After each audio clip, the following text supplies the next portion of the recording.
All right, so I want to address something that I've been seeing swimming around on the internet for last couple of weeks. Basically, I was holding off on it because I wanted to do a little bit more kind of tender research into what was happening there with it, kind of get all my ducks in a row.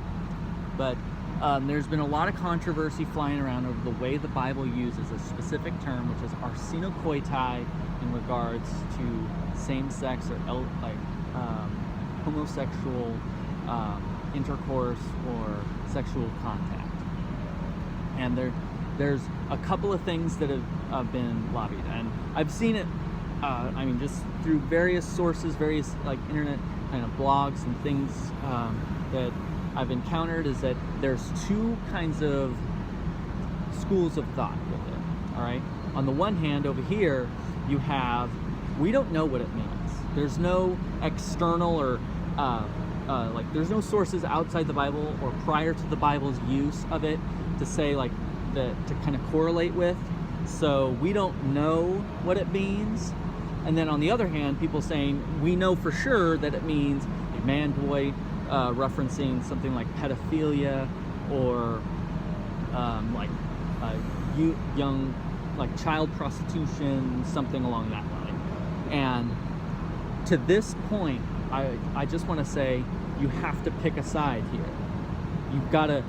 There's a very clear fence of literal knowledge, basically, that you're saying of do you know what it means or not? If you want to say that you don't know what it means, then you have to acknowledge and be open to the fact that you might not like the definition of it banning or forbidding homosexual contact, but you have to be open to the possibility that is genuinely what it means.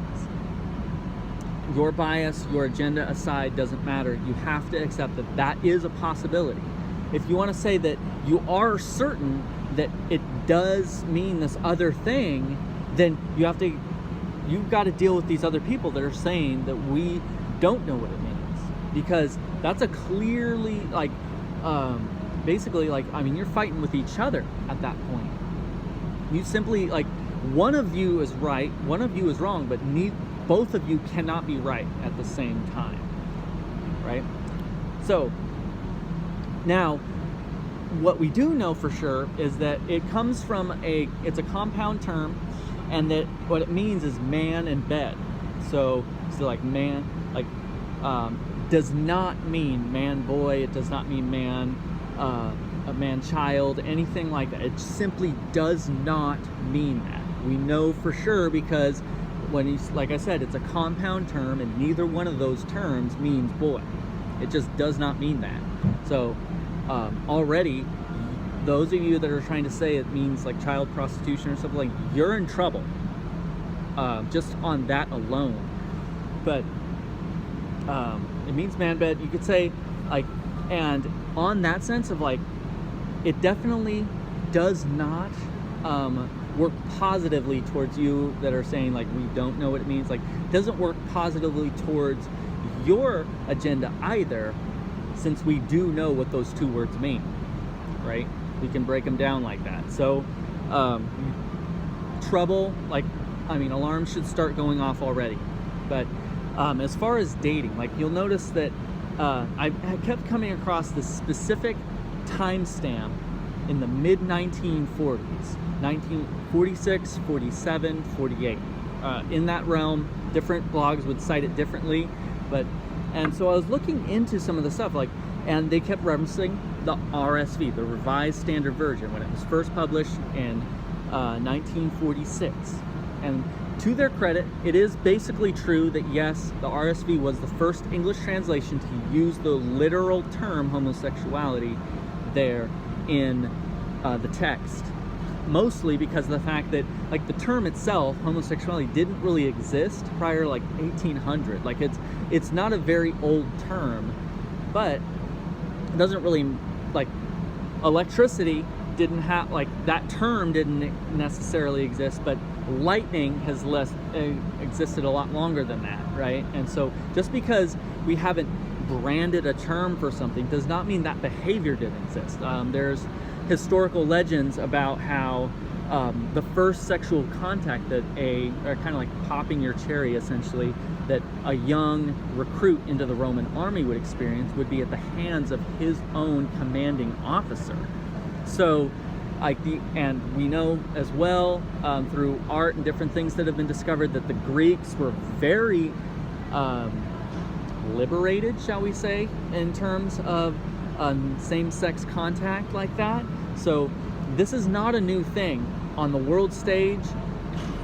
It just simply isn't. So to say that like the term itself or like a stigma against it like is new, or like if you read Homer's Iliad, you read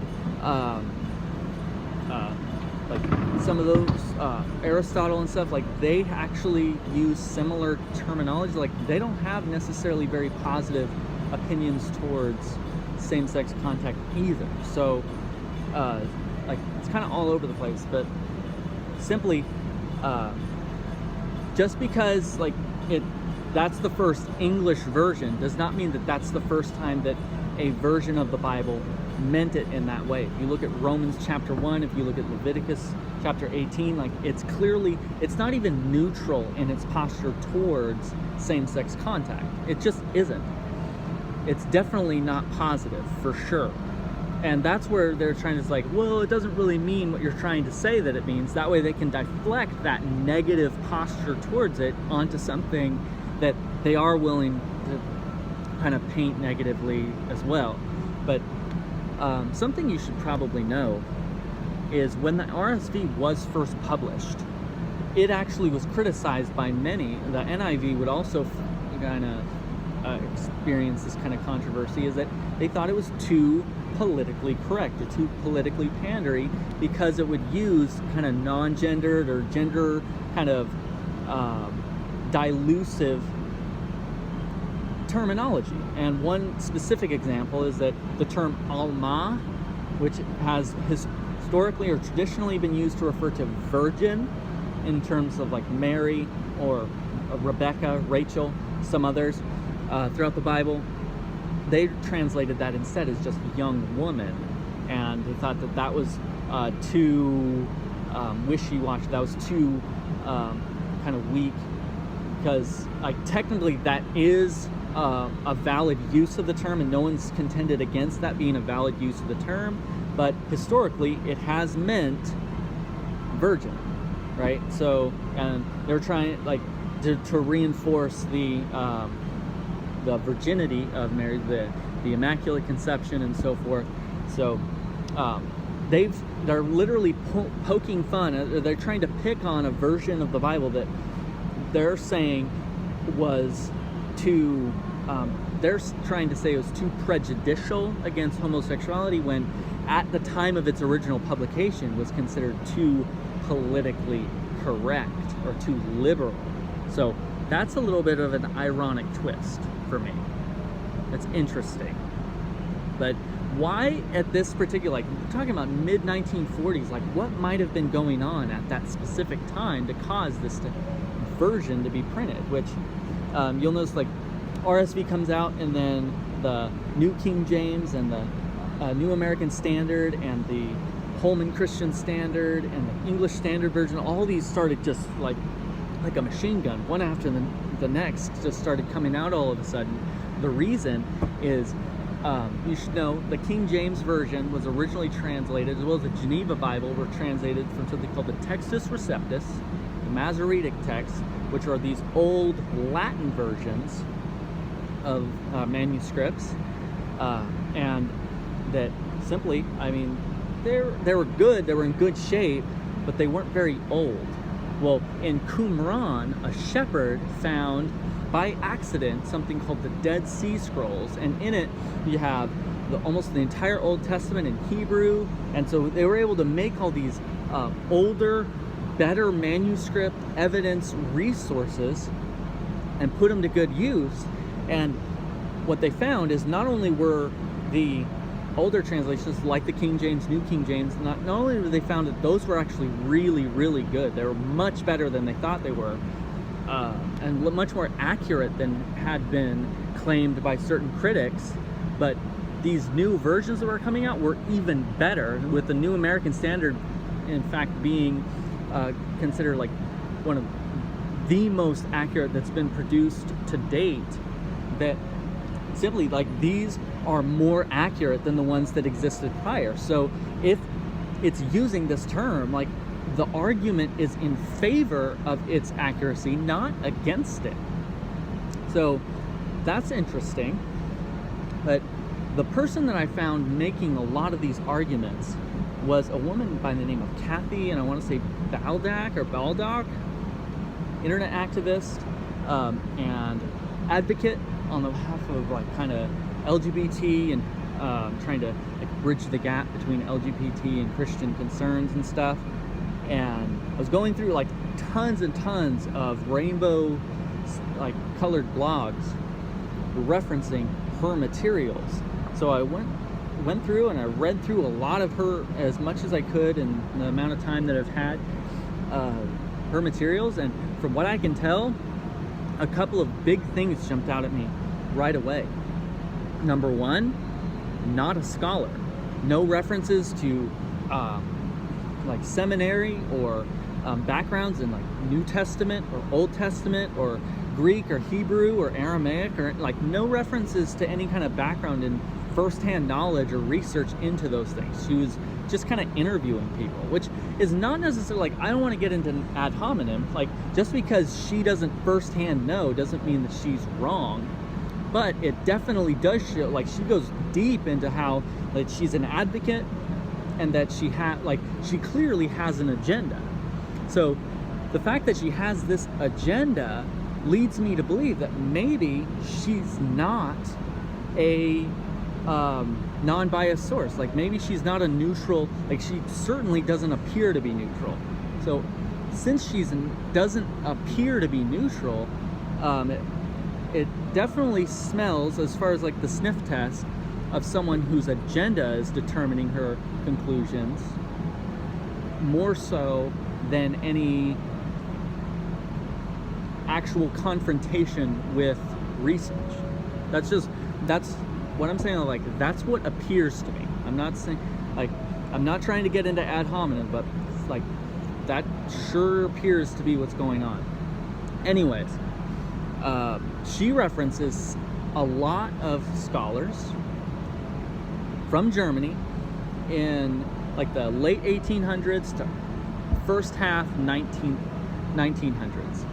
And if you don't know anything about that, there was a group of scholars called German higher critics that they wrote extensively trying to discredit the quality and the accuracy of the New Testament as it was, especially the New King James, especially the King James, trying to claim that it's not good, that it's been corrupted in various instances.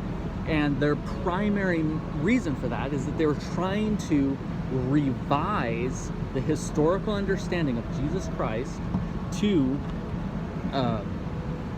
reflect a far more white-friendly, because right then at that time there was a lot of, I mean, if you're, like, first half 19th century, like, I think it doesn't take very much to mention, like, you put Germany in first half of the 1900s, you can probably figure out what was going on there, that they were trying to revise and kind of Photoshop up the image of Christ to make him less Jewish and minority and into something very, very different, which right now is actually very, very hated, I guess you could say. Like, what they created is what people are threatening to, like, tear down statues and break, like, stained glass windows and stuff about.